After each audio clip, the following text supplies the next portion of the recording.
start the week off with some girl chat. All right, first up. Justin Bieber recently made an appearance on Ellen and was asked about when he and his wife, Hailey, would start a family. Well, Justin answered by saying that when they have kids and how many they have will be up to Hailey because at the end of the day, it's her body and she has to deliver them. Justin also said, I think Hailey still has some things she wants to accomplish as a woman, and I think she is just not ready yet, and I think that's okay. So, ladies, we don't often hear this perspective from a man. So, what do you think about Justin's comments?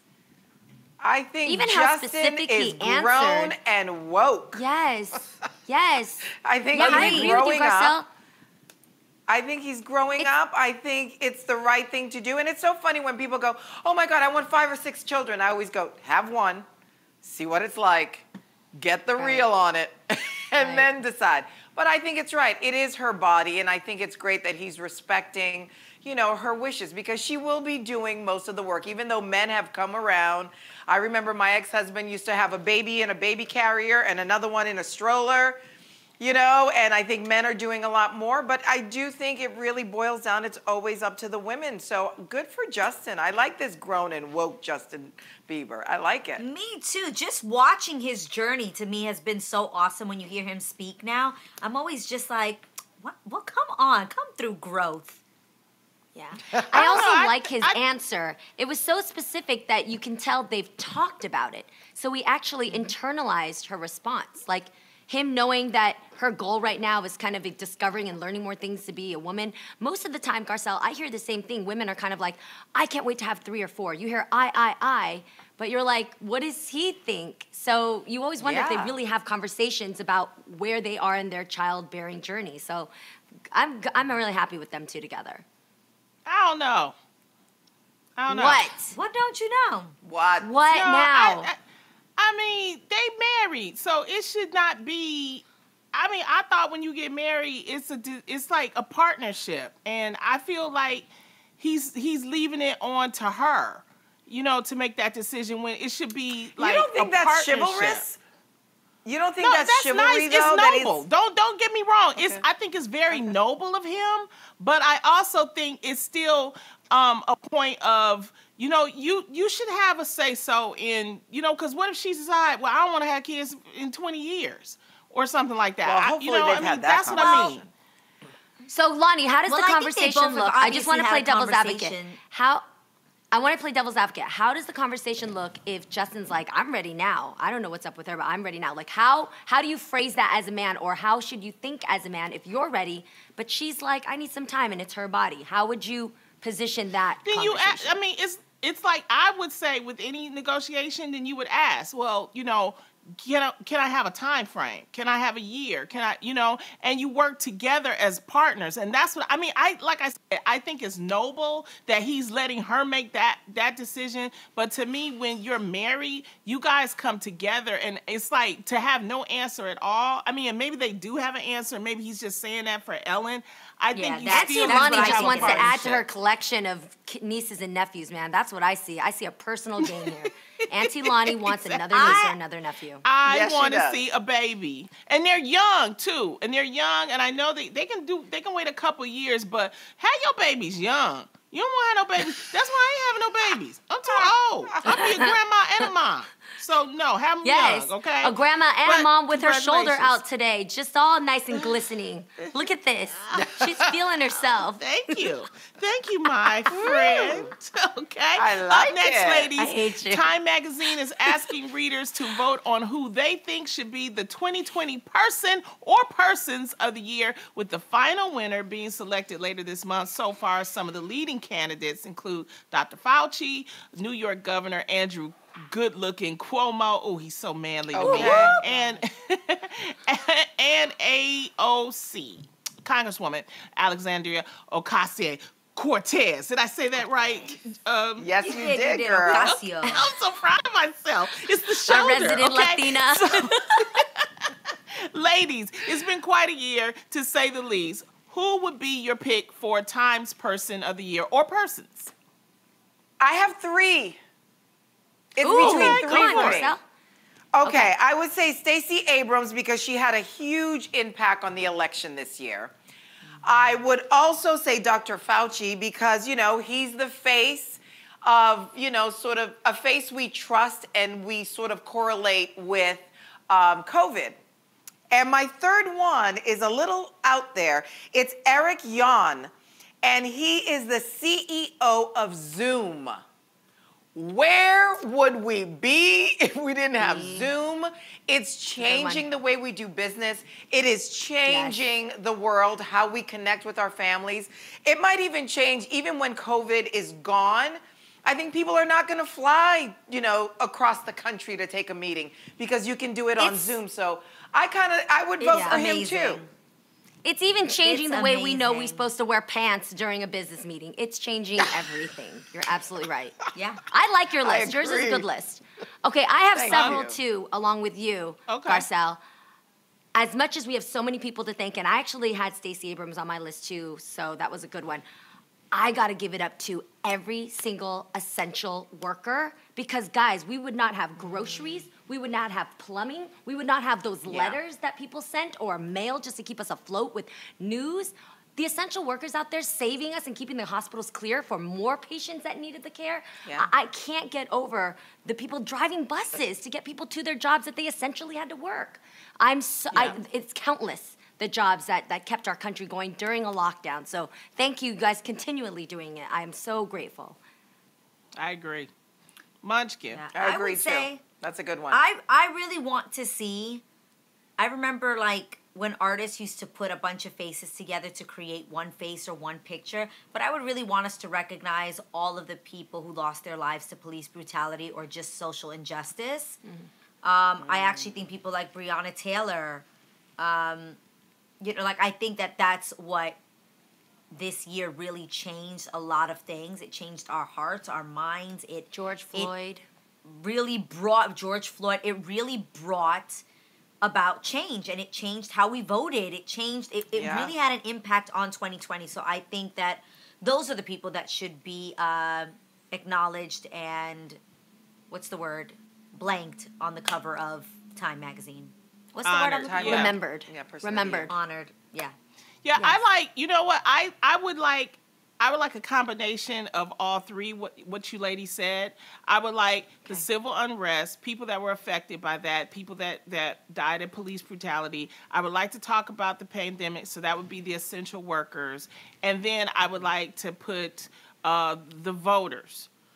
I think voting was very, very important, and just the American people. So if it was, and I think that would be something different and unique because I think we're all in this together. We all are surviving, and so I don't think it's just one person this year, that made it like the person of the year. I think it's all of us, and we have to remember that. And I hope, we'll see what happens when it comes out. But D Nice made the short list, though. I was happy for him. Did he? That's he did. awesome. He was essential for me. Listen, he saved me. He definitely saved me Me during quarantine. too. I'll tell you that. Club quarantine was everything. Oh, we love you, D Nice. Come and hang out with us again. Now, up next, Instagram user Justin LaBoy recently posted some relationship advice for the ladies that said, if he's not changing, it's because you're not who he wants. Well, rapper OT Genesis decided to chime in, commenting, do women change for men, or is it just one way, and men have to change for women? Not being funny, this is a real question. I need answers. So, ladies, what would you give him? What's your answer to that? Do women change for a man? I feel like that is the situation in most cases.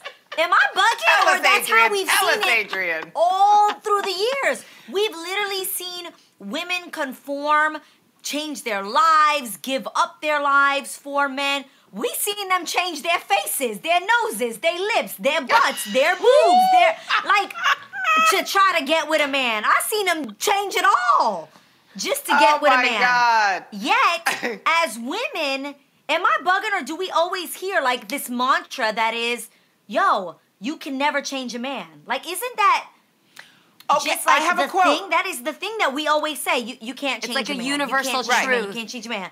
But here we go, changing everything for men. So I was so confused by this. Let it out, Adrian. Let it out. I have a quote that says, and I love this quote. Hold on a second. Oh my God, I can't believe I don't have it. It's about how men, it says, a woman can't change a man because she loves him. A man changes himself because he loves her. That's right. And I These are do facts. believe that. You can't change a man, but if he loves you enough, he will hopefully change for you. But I feel like, don't you know a lot of women or girlfriends who like, they get with a guy, all of a sudden the way they dress changes, they're taking up golf, they're not celebrating certain holidays. That's way more common, right? Right. Yeah, but men change. happens all the They will time. change, but they change for 2 weeks, and then they go back to their old self. You know, you don't believe me? Remember when Jennifer Lopez was dating, what's his name? Ben Affleck. It starts with a B. Ben Affleck. Remember that? And Yes. remember, and he it was started like wearing all these of a sudden- cardigan sweaters. He was out yachting. Yes, honey, he was looking clean tan. shaven. He had slick back hair. 2 weeks. That was it. 2 weeks. That's it. We're That's all about guilty it. of Went back it. to old Okay, Ben. okay. Adrian, I agree with you. I do. There are a lot of women who, in everything from physical Changing. appearance to who they are, change for a man. Yes. I also think, and I think you'll agree with me, tell me, but there are times when you don't necessarily change who you are for a man. Like if somebody looked at you 10 years ago and said, you changed for Israel, I think it's fair to say we grew for a man. Like we grew out of who we were before. Like if you looked at me, a lot of people compare who I was with before or how much did she all of a sudden change and all of a sudden, became this different person because of who I'm with. No, I think that there are core parts of me that is who you know as Jeannie that hasn't changed. Absolutely. But then there are things you grow out of. So you recently posted evolve. You evolve and you Evolve. grow. Things that served you once before, you can outgrow a relationship that once served who you were. That doesn't mean that you changed. That's still That change. means that you've grown. That's still what'd you change, say, ain't it? shoulder? That- It's not. It's growing is different from changing. Changing is actually What's the making difference? and Give me where's Changing the is- dictionary? change. Like Somebody I think Google it. changing Where's your the Google it? principles, Which I how agree. you go about something may be different than what your core values and your core principles are. Granted, you may not reflect those core values and principles outwardly. That's when you grow, but those core values and principles were always there genuinely in who you are. Okay. Exactly, and Yes. you're not. Yes. She's Yes. googling, guys. To She's make a Googling. difference in some particular, that's change. To make different in some particular, alter. Okay. Okay. That's what Alter and change make. means. Okay. Yes. Butts, lips, who you are. Adrian, what you said. Okay. What's grow? Right. Growth would Growth be is that just you although evolving the into a inside better of you that person, was isn't it? always there, how you maybe showcase that on the outside or what you do with that on the outside See, may be this different. is why Adrian is Look at my Lonnie. friend. Shut up, I- Jeannie. I- What are we? What are we? What are we? No, this is you are right. You're completely saying what I'm trying to explain. But Because I Lonnie get can't what you grow mean, because out I've of had the things that are understanding- inside of me that I've always thought and felt, but maybe didn't always properly represent or I didn't take action Love to it. that feeling. I'm getting extra deep here, and y'all playing games, so... But no, we're not I'm playing on games. your Lonnie level. I'm on your is level, and playing I am absolutely smelling Don't what you're get mad cooking. at I me. love it. Yes, you got But it. why, guys, why do you think he asked this question? I think is the bigger question. Why do you think he asked this? And do you think that men believe that women are not changing and that they're the only ones that are required change? Granted, a lot of the times they're the ones that need to change, but that's a whole other conversation. I've always been with somebody who I felt would grow. Like I'm attracted to people who are going to evolve and grow. That would change I you. don't I know love somebody that. who's like I'm stuck in my ways. But I will say this for Lonnie. For all of my friends who are at a certain age, and don't read into the shade. I'm just saying at a certain age, they're like, I ain't changing, growing for nobody. This is who I am, and if you don't like me the way I am, 'Cause they then you ain't already for me. grew. But They it- already but I was- grew. Have they? Is that I was like considered this at change 15. though? Or Adrian, at 4'11", do you stop growing? I'm just kidding. But no, you never stop Yes, growing. I do. Yes, she does. I set myself up for Let me that. put my long But you hat never on. technically We're stop growing. all over the place I'm with growing that. out of you guys. I am You know outgrowing what? you Y'all guys get right now. caught like, up on the seriously. words. First of all, I want to say this to you ladies. It is nothing wrong with changing or growing if it's good. Don't be That's embarrassed good. by it. it's something that happens. So I'm just playing with y'all. We don't get caught up on words here, okay? Instagram user Chronicles of Daddy recently went viral for discussing a challenge he faces when he's out with his daughter. He said that one of the big things he faces when he's out with her is which bathroom to take her into. He used to take her into the men's room with him, but then said that the men's room is just disgusting. So now he says he takes her into the women's restroom because, first of all, it's cleaner, but he always makes sure he announces himself.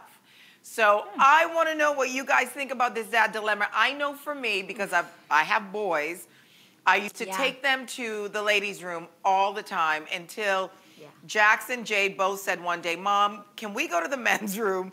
And I wanted to honor them and, you know, respect that they now felt old enough that they didn't need to be in the ladies' room, right? So I would take them to the men's room, and I would always put my foot in the doorway and always go, are you okay? Every 2 seconds. Everything okay? Just because I couldn't go in there, but I wanted to make sure that they were safe and they knew that I was close by. But I remember years ago, I had never really thought about this, but Ashton Kutcher did a Facebook post where he was complaining that, you know, there weren't any changing tables in the men's room for the men. And like we talked about earlier, dads are doing more. So I really think it's an interesting conversation to have because the dads feel like they're being left out. What do you guys think? I agree. I feel like I recently have seen these family rooms that they're creating, and I think every establishment should have one. It literally is a room that is for a mother or a father, and they can go in there and change the baby's diaper or whatever the case may be. There's a toilet. There's also changing tables, but it is specific to family rooms. We've seen them in airports. Shout out to the Century City Mall that has it in it. They have a beautiful, what's considered a family room with not only nursing rooms for moms that are breastfeeding, with a curtain for privacy, a playroom for their other children to wait. Amazing. They have the best one I've seen. But I really think that that should be a requirement in these establishments because I also saw that he went on to say, you know, he doesn't always feel comfortable changing a daughter in the men's bathroom because, there's some creepy people out here that are going to, possibly see her private parts. It just gets weird. And in that case, I feel like we should make a transition of having family rooms in all establishments. That's what I feel. I hear you, Adrian. And to take it a step further, too, I think besides thinking about, of course, prioritizing moms, dads, and their children, I think we should start considering unisex bathrooms because there are many people, not just dads with their daughters, but people who consider themselves non-binary or even trans, like don't know and aren't accepted to go into the bathroom that they're supposed to based on, whatever you perceive them to be. So I've seen, I love being from the Bay Area. It's so, it's just forward thinking and the unisex bathrooms combine the same space that it takes to make a men's and a women's and a family restroom, but with the type of space to allow you to still be your man or woman self using your own private bathroom with a universal sink that we all kind of use and combine. And you have your stations for feeding, you have your stations for breastfeeding, and your changing stations, and everybody's allowed in there, provided that you're obviously, you have your guardian if you need, and you're safe, and you behave the way you're supposed to in society. Now, I don't know if that's something that people should be against because everybody should be allowed to go bathroom. You shouldn't have to be segregated into what you want society to define you as who you are. Do you know what I'm saying? So I think unisex bathrooms is where we're going, but until then we need to be compassionate and let the dads go into the women's room and let's help them by showing other women what it's like if we're helping a dad help his daughter out. Now it's that time of the year when everybody is feeling generous. However, a growing trend when it comes to good deeds is filming them and sharing them on social media. And recently, Sunflower.com argued that sharing your good deed online actually ruins the whole spirit of giving because the focus is now on you and what you've done instead of the actual deed itself. So, ladies, do you agree with this? What do you think about when it comes to filming something and sharing what it is you've done? Well, I do good deeds, but I work for certain charities, as you all know, we all do. And, we post it because we want to show sponsorship. We want to give, press to the organization. So I think in that part, that's for Project Angel Food. It's good. Adrian, when we work with, your organization, we post it to show people that's good. What I don't like is, like, when you're showing the people's faces and you're giving them this, it's like, you don't need to do that. I don't think you don't. Remember, Lonnie, when we fed agree. people down in Skid Row, we specifically edited photos to actually blur the faces of the people because you never want to shame or bring embarrassment to people who are in need. But I really do feel like it depends. Like, look at what we do on this show, where we find people's stories. One, I think that brings awareness to the need that's out there. And two, we're hoping that it brings inspiration, that you watch the segment and you go, oh my God, there's people out there that are in need. What can I do? What role can I play? Right. Or you cry when you see their reaction to them receiving whatever it is that they've been given, whether it's money, paying their rent, food, Walmart, all those things. Yeah. And you see that reaction and you go, oh my God, I want to make someone feel that way. I want someone to feel relief that, someone is able to help them out. So, and that's again why we're doing what we're doing with Minnie's Food Pantry for Feels Like Christmas concert.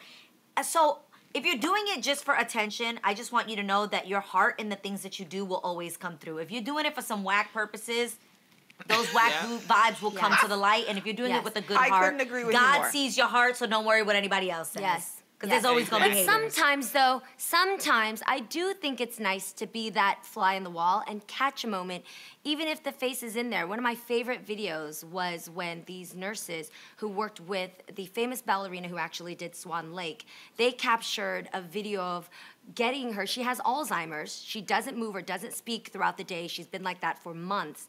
And as they played her melody, she actually emulated the exact same moves that she did when she was performing. Wow. And to me, for so many family members that I have with Alzheimer's, that reinvigorated me. That gave me hope because when you, as you know, when you work with somebody who has memory loss, it feels bleak sometimes. You feel like this is it. You're just kind of holding on to whatever hope you have, but don't expect anything. And things like that just kind of made me feel like, no, don't give up. I agree with you guys. Like I've said before, my kids and I have been feeding the homeless for LA Mission for years. And I did post a picture and somebody goes, why are you posting that picture? And I feel like if you're going to write a check and you take a picture of you writing a check, I think that's a little tacky. But I think, doing that, LA Mission wants us to post not only to highlight what they're doing, but maybe that'll inspire somebody else to want to help and find out more about LA Mission. And also this time we need to show people are doing something for others. So if we do that, maybe it helps people feel like they're not, discounted, that somebody actually cares. And if somebody wants a pat on the back for doing something good, give them the pat on the back, y'all. It's fine. Yeah, it's all right. Exactly. It's not that serious. Give it to them. Fine.